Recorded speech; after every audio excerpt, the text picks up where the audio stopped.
우리 좌우에 계신 분들 함께 인사 나누도록 하겠습니다. 하나님께서 우리의 예배를 받으시기를 원합니다. 인사하겠습니다. 하나님께서 우리의 예배를 받으시기를 원합니다. 하나님께서 우리의 예배를 받으시기를 원합니다. 한 번 더 인사합니다. 하나님께서 당신에게 큰 위로를 주시기를 바랍니다. 하나님께서 당신에게 큰 위로를 주시기를 바랍니다. 큰 위로를 주시기를 바라겠습니다. 감사합니다. 오늘 우리가 함께 은혜 받을 말씀 룻기에 있는 말씀입니다. 룻기 1장에 있는 말씀입니다. 구약성경 룻기입니다. 사사기 다음에 룻기가 있고, 그 다음에 또 사무엘상이 있는데요. 우리 룻기 다 찾으셨으면 1장 1절부터 18절까지의 말씀을 함께 교독하도록 하겠습니다.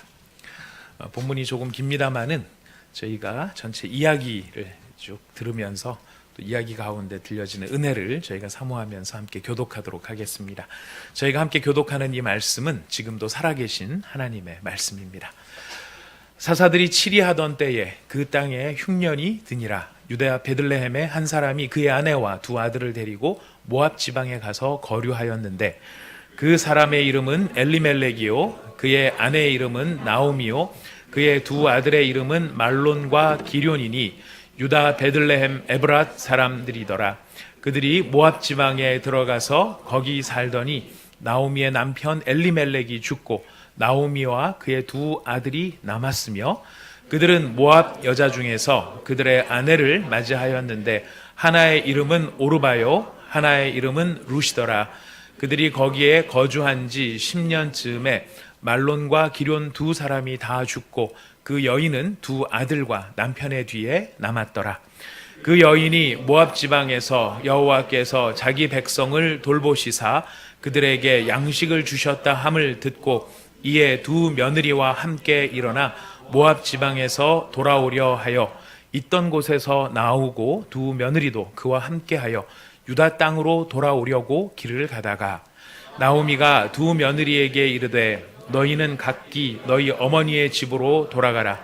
너희가 죽은 자들과 나를 선대한 것 같이 여호와께서 너희를 선대하시기를 원하며 여호와께서 너희에게 허락하사 각기 남편의 집에서 위로를 받게 하시기를 원하노라 하고 그들에게 입맞춤에 그들이 소리를 높여 울며 나오미에게 이르되 아니니이다. 우리는 어머니와 함께 어머니의 백성에게로 돌아가겠나이다 하는지라.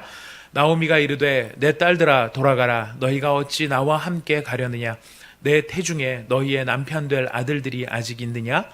내 딸들아 되돌아가라. 나는 늙었으니 남편을 두지 못할지라.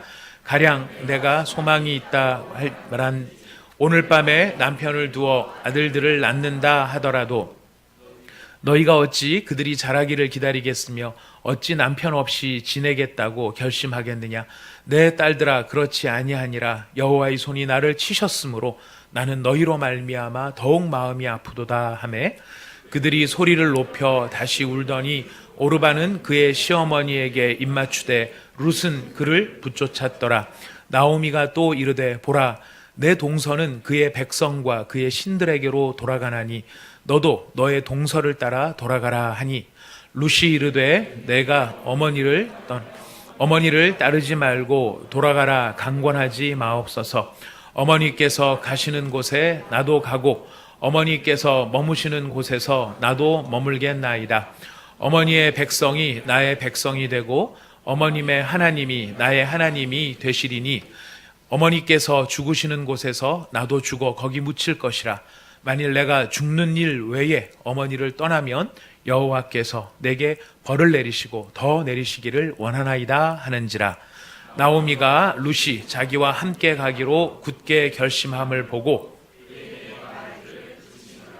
아멘. 우리는 지난주에 하나님의 말씀을 묵상하고 그 말씀을 가까이 하는 것이 얼마나 중요한가 한 것을 생각해 보았습니다. 우리는 말씀을 통해서 예수 그리스도를 만나게 됩니다. 그리고 예수 그리스도를 통해서 우리는 하나님 나라의 큰 이야기, 그러니까 그랜드 스토리 이런 얘기를 드렸었는데요. 그런 하나님 나라의 이야기, 그러니까 아스 스토리가 될 수도 있고 그랜드 스토리가 될 수도 있는 그 스토리를 예수 그리스도 안에서 이해할 수 있게 됩니다. 그리고 우리는 예수 그리스도를 통해서 나의 이야기가 어떻게 하나님 나라의 이야기와 연결될 수 있는지를 우리는 살펴보았습니다. 그래서 우리가 삭개오를 생각하면서 그냥 사람들에게 손가락질 받는, 어떻게 보면은 외면적으로는 부를 많이 가지고 넉넉하게 사는 사람 같지만 사회적으로는 손가락질을 받는 저주받은 인생 같은 그 삭개오가 어떻게 하나님의 사람으로 변화되어지고 하나님 나라의 이야기 가운데 편입이 되는지 우리는 살펴보았습니다. 바로 예수 그리스도를 만남으로, 그 예수 그리스도로 인하여 그의 삶의 이야기는 하나님 나라의 이야기가 될 수 있었습니다. 여러분, 지난 한 주간 살아오실 때 여러분의 삶도 바로 그렇게 나의 개인의 삶이 아니라 바로 하나님 나라의 이야기로서 여러분 한 주간을 살아오신 줄로 믿습니다. 여러분 얼굴이 그냥 훤하십니다. 제가 보니까 그래요. 제 마음이 좋아서 그런 건가요? 우리 모두 가운데 역사하시는 하나님이 계시고 어려움 중에서도 그의 믿음을 지켜나가는 자들, 예수를 통하여서, 말씀의 묵상을 통하여서 예수님을 사랑하고 하나님을 사랑하는 자들을 통해서 하나님이 지금도 하나님 나라의 이야기를 만들어 가시는 줄을 믿습니다. 오늘 우리가 룻기를 읽었습니다. 우리 온사랑의 교회 이제 상반기 봄 사역을 앞두고 또 모든 제자 사역훈련과 또 다락방 개강을 하게 되는 이런 시점에 저희가 오늘 이 룻기를 묵상하면서 우리 하나님께서 우리에게 어떻게 우리의 삶을 통해 하나님 나라의 아름다운 일들을 이루어 가시는지를 또 한번 살펴보고, 우리의 삶이 그렇게 정말 예수님께서 함께 하시는 그 놀라우신 은혜 삶, 능력이 나타나는 삶, 하나님의 영광이 나타나는 삶이 되는 그런 은혜를 함께 누릴 수 있기를 바라겠습니다. 여러분이 지금 읽으셨습니다마는 룻기, 지금 우리가 읽은 1장부터 18절까지의 말씀은 전체적으로 톤이 굉장히 사실은 암울하고 어둡습니다. 지금 우리가 룻기는 워낙 잘 압니다. 이야기도 너무 은혜롭고 감동스럽고 감격스럽고 뒤에 가면 어떤 일들이 있을지를 잘 압니다. 그래서 참 룻기를 읽으면은 끝까지 읽으면 넉넉한데요. 근데 이 앞에 부분만 놓고 생각을 하면 참 암울하고 뭔가 대책이 없어 보이는 이 카오스와 같은 그런 모습이 룻기 1장에 나타나는 것을 보게 됩니다. 우리가 읽은 지금 현재의 스토리는 내리막의 전개입니다. 여러분들이 1장의 1절에 보시면은 이 때가 언제라고 되어 있습니까? 사사들이 치리하던 때다. 이 이스라엘 역사 가운데서도 제일 암울한 때가 바로 우리가 느낌상 어떻습니까? 이 사사시대 아닙니까? 죄짓고 회개하고 죄짓고 회개하고 죄짓고 벌받고 회개하고 죄짓고 벌받고 회개하고, 이게 7번 일어나는 것이 사사기 시대이고, 사사기의 제일 마지막에는 아주 끔찍한 토막살인 사건, 그 다음에 한 지파가 멸망을 당할 위기까지 몰리는 그런 비극적인 역사가 일어났던 것이 사사의 시대였습니다.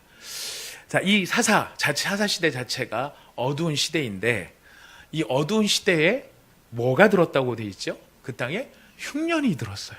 흉년이. 그냥 놔둬도 어두운데 거기 흉년까지 들었으니 얼마나 그 땅이 좀 곤고한 땅이 되었는지 모릅니다. 이 곤고한 상황 앞에서 유다 베들레헴에 살던 한 가족이 이 곤고함을 어떻게 극복할 것인가, 아마 많은 고민을 했으리라고 생각합니다. 왜냐하면 자기가 지금 이때까지 일궈놓고 자기가 보호받았던 그 지역을 떠나가기로 결정해야 되는 그런 고민이었기 때문에 참 많은 고민이 있었을 것 같은데요. 아무튼 이 가족이 결정을 했습니다. 이대로는 굶어 죽게 생겼으니까 어떻게든지 대책을 세우자, 아마 그러지 않았을까 싶습니다. 근데 그들의 결론은 어떤 결론이었냐면은 모압 지방으로 가자라는 거였습니다. 이스라엘이라고 하는 땅을 두고 지금 이방 땅으로 가기로 한 것입니다. 이방 땅으로 간 이유는 어디 있을까요? 거기에 뭐가 있었기 때문에? 식량이 있었기 때문이었을 것입니다. 아마 이스라엘이 가뭄에 시달렸어도 그 모압 지방에는 먹을 만한 것이 있지 않았을까 싶습니다. 이 가족은 생존을 위해서 먹을 것을 따라 그 길을 가게 되었습니다. 보면은 우리가 읽은 데 보면은 엘리멜렉이라는 사람이고요. 그 부인은 나오미였고, 그리고 그 가족의 두 아들이 있었는데 말론과 기럐이라고 하는 두 아들이 함께 있었습니다. 얼마나 단란한 가정이었겠습니까? 부부와 두 아들, 그리고 여기 가면은 살 수 있겠다 싶어서 삶을 위해서, 생존을 위해서, 생명을 위해서 그곳을 갔는데 그들이 찾아간 그 땅에서 그들은 생명을 누린 것이 아니라 생명을 잃는 비극을 마주하게 됩니다. 나오미의 남편 엘리멜렉이 먼저 죽습니다. 그리고 나오미와 그 아들들이 남았다라고 되어 있습니다. 그리고 남아있는 두 아들을 위해서 아마 나오미가 아이들을 이제 성장하니까 결혼을 시켰으리라고 생각합니다. 그래서 결혼을 시켰는데 모압 지방에 있는 모압 여인들을 맞아서 결혼을 시켰습니다. 우리가 잘 아는 것처럼 오르바와 룻이라고 하는 두 여인이었습니다. 자, 비극이 이제 이때 결혼을 기점으로 해서 좀 뭔가 인생의 터닝 포인트, 가정의 터닝 포인트가 생기면서 이제는 좀 낫는 쪽으로, 좀 좋아지는 쪽으로 갔으면 좋았을 텐데 비극은 끝나지 않았습니다. 그 가정의 비극은 거기에 10년간 거주하면서 나오미의 기둥과 같은 남편이 죽었고 나오미가 의지할 만한 정말 기둥과 같은 두 아들 말론과 기련도 죽고 말았습니다. 생명을 위해 찾아간 그곳이 생명이 아니라 죽음의 땅이 되어져 버렸던 것이죠. 우리가 이것은 영적으로도 참 많은 것을 좀 사실 생각하게 합니다. 우리가 하나님의 백성으로 하나님의 백성답게 하나님의 말씀의 영역 안에서 생명을 가지고서 우리가 살고 있는 과정 가운데 어떤 때 우리의 마음에 기근이 찾아올 수도 있어요. 내가 정말 하나님의 백성으로 살아가는데 왜 내 인생에는 이렇게 재미가 없을까? 밋밋할까? 푸석푸석할까? 내 동창들 보고 내가 누구 보고 보면은 참 재밌게 사는 것 같고 나는 맨날 교회 와가지고 설거지나 하고 있고 맨날 교회 와가지고 왜 우리 성가대는 더 늘지 않는 거지? 왜 나만 이렇게 계속 하이톤을 내야 되는 거지? 내 나이가 몇 살인데 지금 여기서 하이소프라노를 하면서 이렇게 생각할 수도 있는 이런 상황 속에 나도 좀 뭐 페리를 타고 여행을 다니든 뭐를 비행기를 타고 어디를 가보든 좀 재밌게 살면 안 좋을까? 이런 생각들을 하면서 이 드라이한 내 마음을 그런 것들로 한번 채워보기 위해서 그곳에 뭔가 있지 않을까? 생명이 있지 않을까? 해서 가게 됩니다. 가는 경우가 있습니다. 여러분 가면 잠시 좋죠. 하지만 다 압니다. 그곳에서 뭔가 재미가 있고 즐거움이 있고 기쁨이 있을 줄 알고 갔던 그 땅에 거기서 기쁨을 찾기보다는 우리는 더 많은 아픔과 상실들을 경험하게 되는 것을 보게 됩니다. 그리고 난 다음에 우리 최종적인 결론은 뭡니까? 있을 줄 알고 생명이 있을 줄 알고 거기에 가서 생명을 누릴 줄 알았는데 생명은 못 누리고 우리가 마음에 뭔가 좌절, 낭망, 더 깊은 목마름 이런 것들을 경험하면 나는 역시 하나님의 사람이 맞는가 봐. 난 예수 없이는 못 살아. 그러면서 다시 예수님께로 돌아오게 되는 그런 일들을 우리는 보게 된다는 것이죠. 아무튼 이 룻기에 나오는 이 나오미의 상황, 나오미의 가족의 상황은 바로 그런 안타까움이 묻어나는 상황, 거기에 놓여져 있었습니다.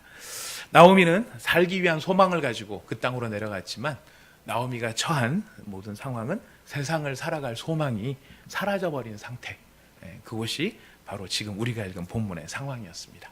이 배경 속에 나오미는 선택을 합니다. 이 상황 속에 결정을 내립니다. 두 가지 결정을 내리는데요. 하나는 돌아가자입니다. 돌아가자. 내가 나왔던 땅으로 돌아가자. 또 두 번째 결정은 무엇이냐면 돌려보내자라는 거였습니다. 나는 돌아가고 얘들은 돌려보내자. 그래서 우리가 읽은 본문을 여러분 유심히 보시다 보면 나오미와 이 두 며느리 사이의 대화 가운데 제일 많이 등장하는 단어가 돌아가라, 돌아가라, 돌아가라 하는 단어입니다. 성경 읽으실 때 줄치면서 한번 읽어보시면 강조가 되는데요. 돌아가라, 돌아가라, 되돌아가라. 이것은 사실 나오미 입장에서는 이 나오미의 자비와 인애의 판단이었습니다. 왜냐하면 이제 이 땅에서 유대 땅으로 돌아가면 귀국자가 됩니다. 지금 성경에 보면은 이 사람들이 거기에 거주한 게 몇 년쯤 됐다고 돼 있어요? 10년이라고 돼 있습니다. 하루 이틀 사는 게 아닙니다. 1년쯤 거기서 가뭄을 좀 모면해야지라고 내려간 것 같지 않아요. 이 분이 상황이 이런 비극적인 상황이 벌어지지 않았다면 어쩌면 나오미의 가정은 거기서 뿌리를 내리고 아마 이민자의 가정으로 거기서 정착을 했을지도 모를 것 같아요. 하지만 이민자로 머무를 수 없는 기약할 수 없는 상황 속에 다시 어렵게 내린 결정이 돌아가자라는 것이었습니다. 근데 돌아가는데 얘네들도 다 데리고 돌아가면 지금 모압 여인이고 이방 여인이고 거기에 간들 먹고 살 수 있는 대책이 있는 것도 아니고 데려가면 손가락질 받고 또 더 어려운 인생을 살 수밖에 없는, 우리로 말하면 어떻게 비유할 수 있을까요? 동남아 국가를 비하하자는 뜻은 절대로 아닙니다만 우리의 일반적인 그 선입견이나 편견들을 놓고 보면 백인들보다는 동남아인들을 조금 더 하대하는 경향이 있고 또 아주 피부색이 더 어두운 분들은 더 어둡게 느끼는 그런 성향이 우리 가운데 있지 않나 싶어요.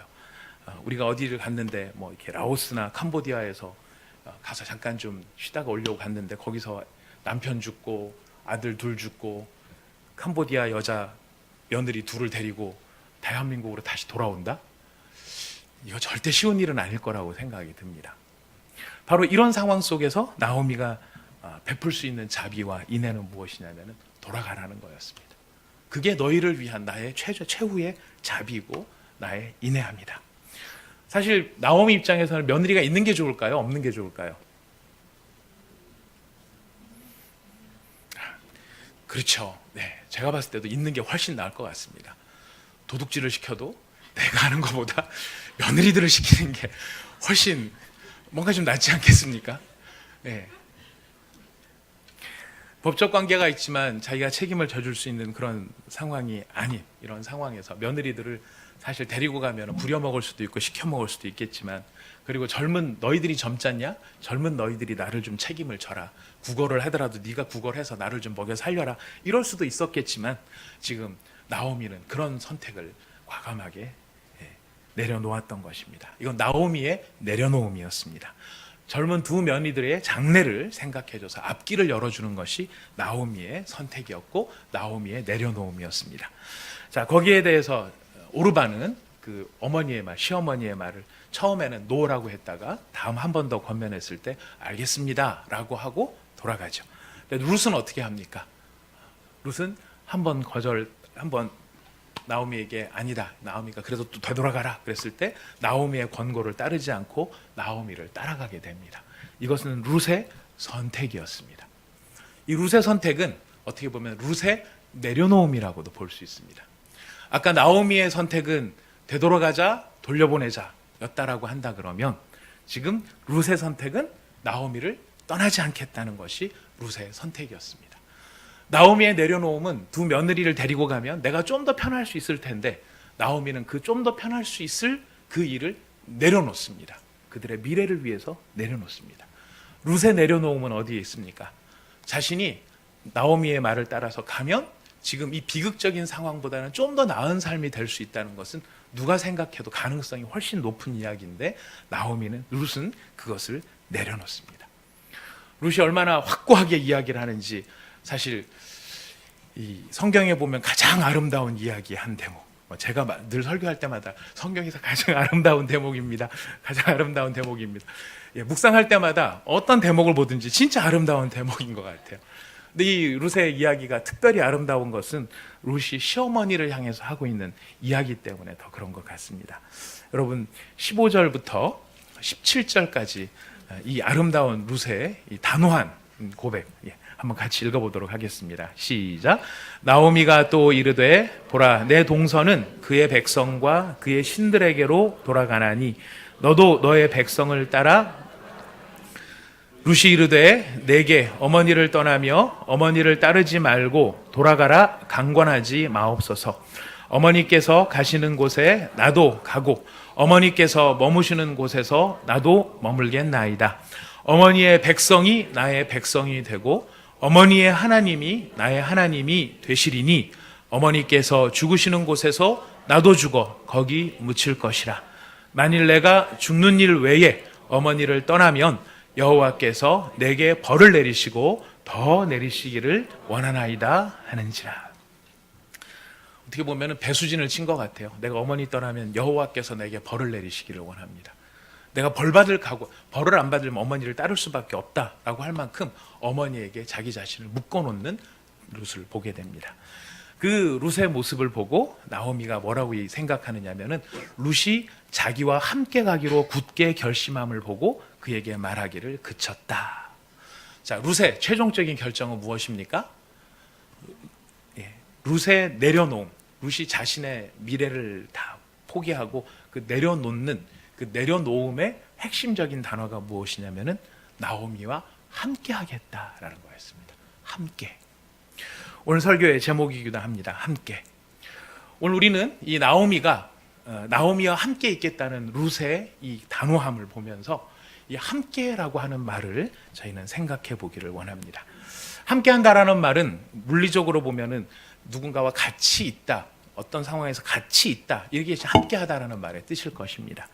하지만 이것이 함께 한다라는 것이 누군가와 같이 있다라는 정도가 아니라 사실은 어마어마한 의미가 이 함께라는 말 속에 들어있는 것을 우리는 찾아볼 수 있습니다. 누군가와 함께 하겠다, 나오미와 함께 하겠다 하는 이 룻의 결심 가운데는 어떤 요소들이 들어있느냐면요, 저도 이렇게 묵상을 하면서 몇 가지를 찾아봤어요. 내가 누군가와 함께 하겠다. 여러분 그런 분들 계시죠? 누군가와 함께 하겠다. 가정을 이루신 분들은 다 대부분 보면은 자기의 배우자와 함께 하겠다 결심을 하신 분들이십니다. 함께 하겠다. 우리 개척교회 오신 분들은 개척교회 모든 성도들과 함께 하겠다 이런 각오로 오신 줄로 믿습니다. 네. 왜 이렇게 대답이 적죠? 네. 근데 이 함께 하겠다라고 했었을 때 그 함께가 그냥 같은 자리에 있겠다라고 하는 외연으로 표현이 되는 거지만 내면에는 어떤 일들이, 어떤 각오가 지금 담겨 있느냐면요, 첫 번째는 참겠다라는 말이 거기에 들어있어요. 참아내겠다. 뭘 참아내는 것입니까? 내가 누군가와 함께 하겠다 그랬을 때 참아낸다는 것은 그 사람의 인성을 참아내는 것입니다. 인성이라는 게 무엇이죠? 사람의 됨됨이, 성품, 인격, 습관, 태도, 이런 것들을 참아내는 거예요. 근데 여러분, 이런 인품이나 성격이나 태도나 습관, 이런 것들 사실 우리가 참으면 참을만 하다라고 생각되지만 그게 참 참기가 만만한 일들은 아닙니다. 제가 결혼을 주례를 했던 어떤 저희 청년부 제자반 커플이 있었는데요, 결혼을 하고 한 달 만에 저를 찾아왔어요. 두 부부가 얼굴 시뻘개져가지고.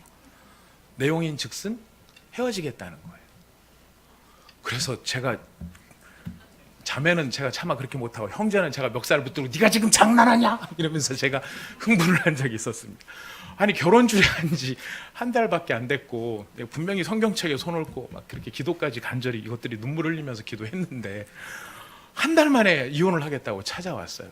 기도 안 차가지고 뭔 일이냐, 뭔 일이 있었냐라고 이제 얘기를 들어보니까 이 친구들이 배울 만큼 배운 애들이고 뭐 우리나라 제일 좋은 대학이라고 하는 대학도 나왔고 제일 좋은 회사도 다니고 뭐 아주 그냥 남들이 보면 번듯한 애들인데 뭐 때문에 그러느냐 그랬더니 알고 보니까 플러그였어요. 콘센트 플러그였어요. 이 형제네 집안은 근검절약 안전제일이 모토인 집안입니다. 그래서 안 쓰는 코드는 다 뽑아놔야 돼요. 다 뽑아놔야 돼요. 근데 이 자매는 아침에 회사를 일찍 출근하려고 보면은 딱 틀면 바로바로 나와야 돼요. 근데 형제가 다 뽑아놓으니까 드라이 키면 안 나와, 꽂고 써놔, 다음에 토스트기 눌러놨는데 안 나와, 또 꽂고 써. 그러니까 하나는 다니면서 계속 뽑고 다니고 하나는 다니면서 계속 꽂고 다니는 거예요. 그러다 이 형제가 먼저 터졌습니다. 야, 니네 집에서는, 여기서 이런 말을 하면 안 돼. 니네 집이 나오면 안 되는데 니네 집에서는 교육도 안 시키냐? 지금 안 쓰는 플러그는 뽑아놓으면 1년에 한 달 전기료가 절약이 되고 누전의 위험을 방지한다는 거 배우지도 못했냐? 그러니까 졸지에 이 자매는 뭐가 된 거예요? 못 배운 집안이 돼버린 거예요. 그러니까 이 자매가 그런 얘기를 듣고 나면은 내가 잘못했구나 이렇게 생각을 할까요? 택도 없는 소리죠.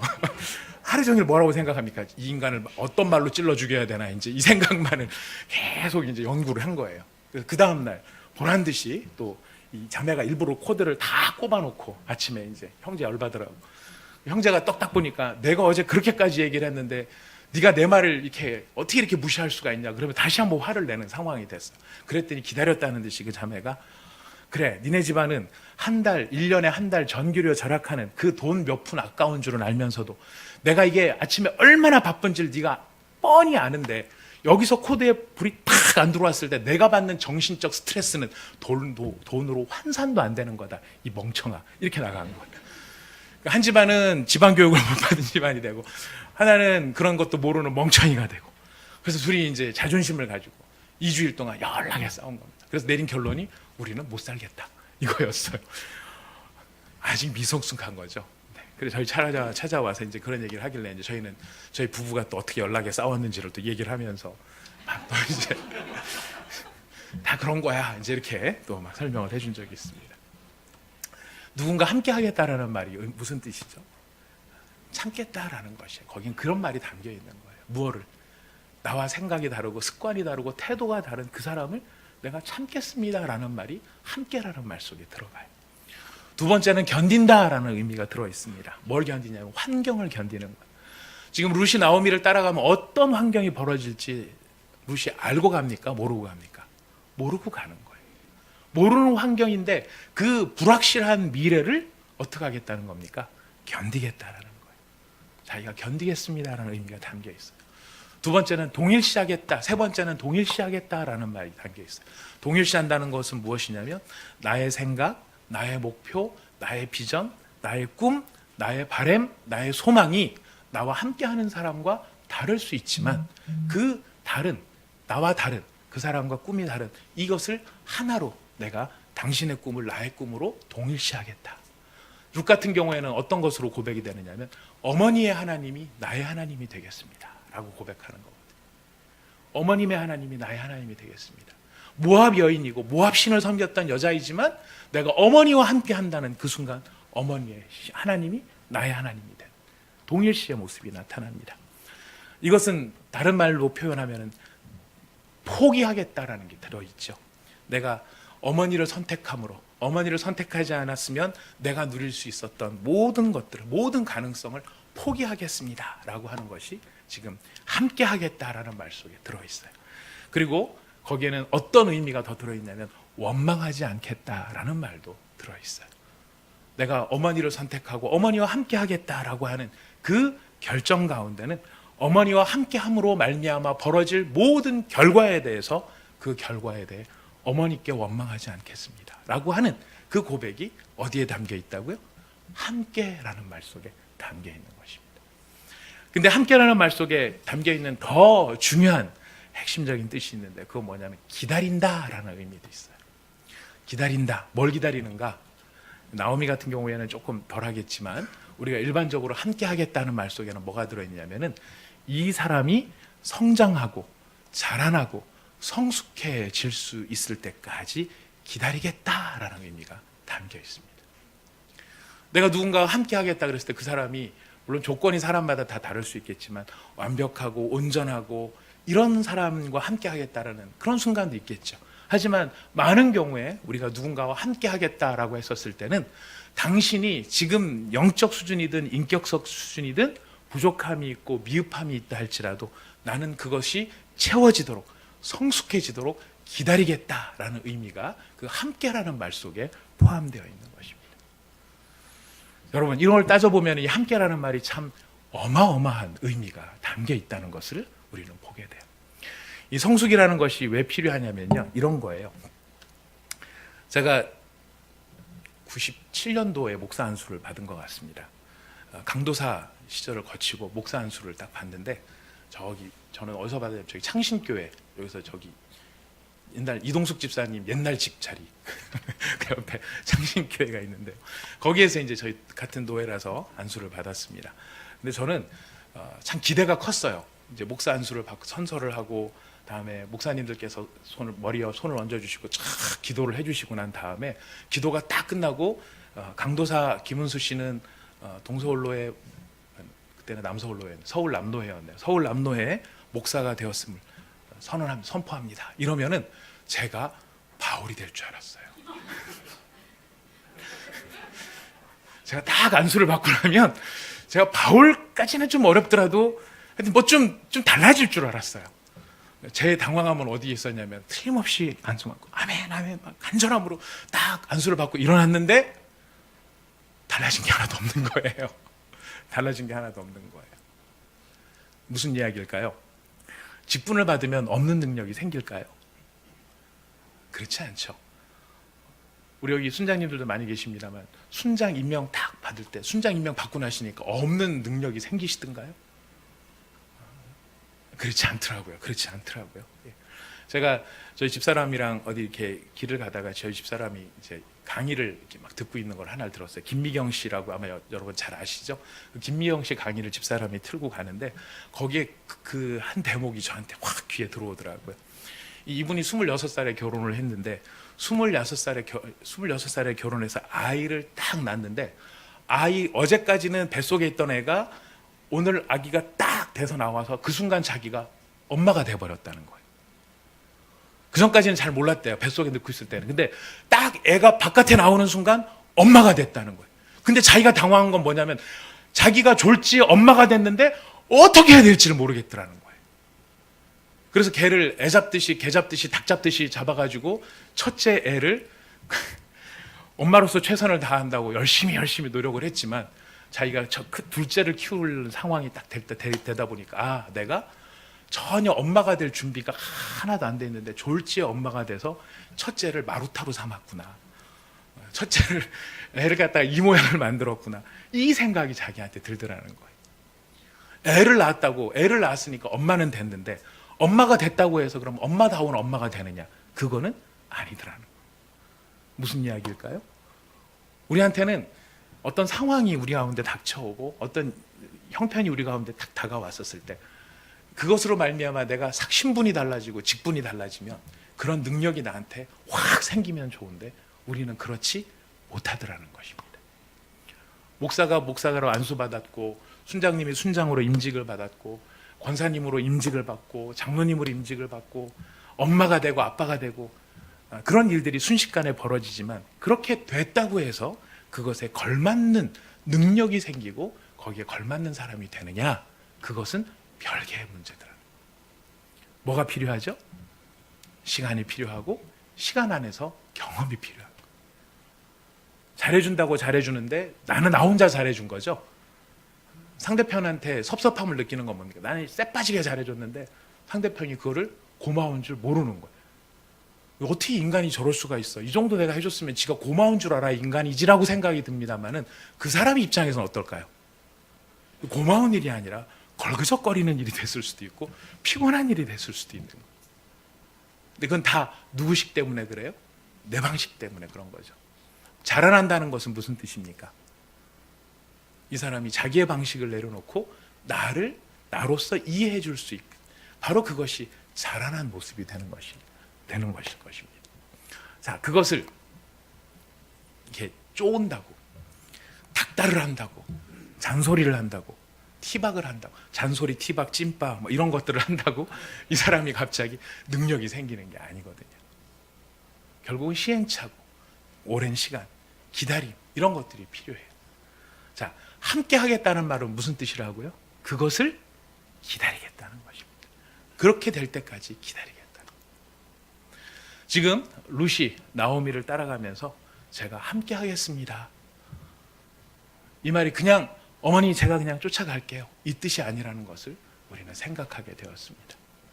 그것은 룻의 포기가 담겨 있고 룻의 원망하지 않겠다는 결심이 담겨 있고 그리고 룻의 참아냄, 견딤 그리고 어머니와 자신을 동일시하겠다는 그 모든 무거운 의미가 거기에 담겨 있었다는 것입니다. 함께라는 말의 의미, 이 무거움을 우리가 생각할 때 감격하게 되는 일이 있습니다. 그것은 무엇이냐면 우리 마태복음을 하나 찾아보겠습니다. 마태복음 28장입니다. 마태복음 28장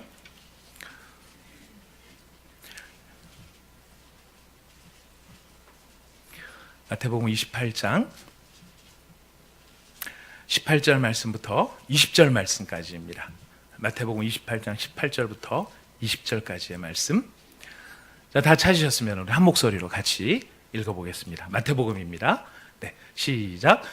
예수께서 나와 말씀하여 이르시되 너희는 가서 모든 민족을 제자로 삼아 아버지와 아들과 성령의 이름으로 세례를 베풀고 내가 너희에게 분부한 모든 것을 가르쳐 지키게 하라. 볼지어다 내가 세상 끝날까지 너희와 항상 함께 있으리라 하시니라. 우리는 보통 이 말씀의 이 앞에 부분들의 사명 이런 것들 때문에 굉장히 중요한 말씀으로 여기고 있습니다. 맞습니다. 어마어마한 사명이 여기에 담겨 있습니다. 하지만 이 어마어마한 사명 이전에 우리가 여기서 꼭 붙잡고 확인해야 될 게 무엇이냐면 예수님께서 지금 제일 마지막에 뭐라고 얘기하십니까? 너희와 항상 함께 있으리라. 이 함께 있으리라, 여러분 적어도 오늘만큼은 그냥 함께 투게더, 아이스크림 투게더 이거 말고 우리가 기억해야 돼요. 지금 예수님께서 함께 하시겠다는 이 말에는 어떤 의미가 들어가 있는 거예요? 내가 너를 참아내겠다. 내가 너를 견디겠다. 내가 너와 나를 동일시하겠다. 그리고 너를 위해서 나의 다른 모든 것들을 포기하겠다. 그리고 너를 선택한 그 선택을 내가 후회하지 않겠다. 다른 사람들을 원망하지 않겠다. 그리고 결정적인 거 뭐가 있습니까? 기다리겠다. 우리가 어떻게 되도록? 성장하도록, 성숙하도록, 우리가 자라나도록 기다리겠다. 그 말씀이 어디에 담겨 있다고요? 함께. 예수님께서 보라 세상 끝날까지 너희와 항상 함께 있으리라. 예수님만 주신 말씀이 아니에요. 예수님께서 태어나실 때 임마누엘이었어요. 임마누엘 무슨 뜻이죠? 하나님이 우리와 함께 계시다. 예수님께서 성령님을 보내시겠다고 약속하시면서 요한복음에 이렇게 말씀하셨어요. 내가 아버지께 구하겠으니 그가 또 다른 보혜사를 너희에게 주사 영원토록 너희와 함께 있게 할 것이다. 삼위일체 하나님이 우리와 함께 하시겠다라고 말씀하시니 이것이 우리의 복음인 것이고 이것이 우리의 소망인 것입니다. 하나님이 나를 포기하지 않으시는구나. 누가 나를 포기해도, 다른 사람이 나를 포기해도 우리 함께라는 말 속에 담겨있는 이 놀라운 마음을 우리가 생각하면서 하나님이 과연 나를 어떻게 대하시는지 우리가 깨달을 수 있기를 원합니다. 우리가 그 깨달은 가운데 아까 말씀드렸죠? 교회는 어떤 곳인가요? 네, 교회는 엄마가 막 안 가면 용돈 안 줘! 그래가지고 용돈을 받기 위해 억지로 나와 앉아있는 그런 자리가 아니고, 남에 의해서 끌려 나와 있는 자리가 아니고 우리의 고백이 담겨있는 자리예요. 어떤 고백이 담겨있는 자리입니까? 우리를 향해서 영원토록 함께 하시겠다는 예수님을 향해 예수님, 저도 예수님과 함께 하겠습니다. 그리고 또 어떤 고백이 담겨 있습니까? 예수님과 함께 하는 사람들과 함께 있겠습니다. 그 함께라는 말 속에 담겨 있는 우리의 고백들을 음미해 보시기를 바랍니다. 우리 예수님께서 우리와 함께 하시기를 원하시기 때문에 우리를 위해서 십자가에 달려 돌아가셨습니다. 오늘 우리가 이제 잠시 뒤에 성찬을 받습니다. 여러분, 성찬 예수님의 살과 피를 기념하는 자리이죠. 그 살과 피를 상징하는 떡과 포도주 잔을 받을 때 우리가 어떤 마음과 어떤 고백을 기억해야 될까요? 그것을 씹으면서, 그것을 마시면서 나와 함께 하시는 예수님. 근데 그 함께라는 말은 참아내고 견뎌내고 동일시하고 기다려주고 포기하지 않고 원망하지 않겠다는 예수님의 마음이 거기에 담겨 있음을 우리는 확인할 수 있기를 원합니다. 우리가 이 마음가짐으로 이 봄학기를 맞이할 때 서로와 나와 함께하는 다락방 수련들 함께 하시는 겁니다. 함께하는 찬양대, 함께하는 교회, 함께하는 목회자, 함께하는 성도, 바로 함께의 의미를 담아 주님 진짜 함께하는 우리가 되기를 원합니다 하는 고백이 우리 모두에게 있기를 바라겠습니다. 이 시간 우리 찬송가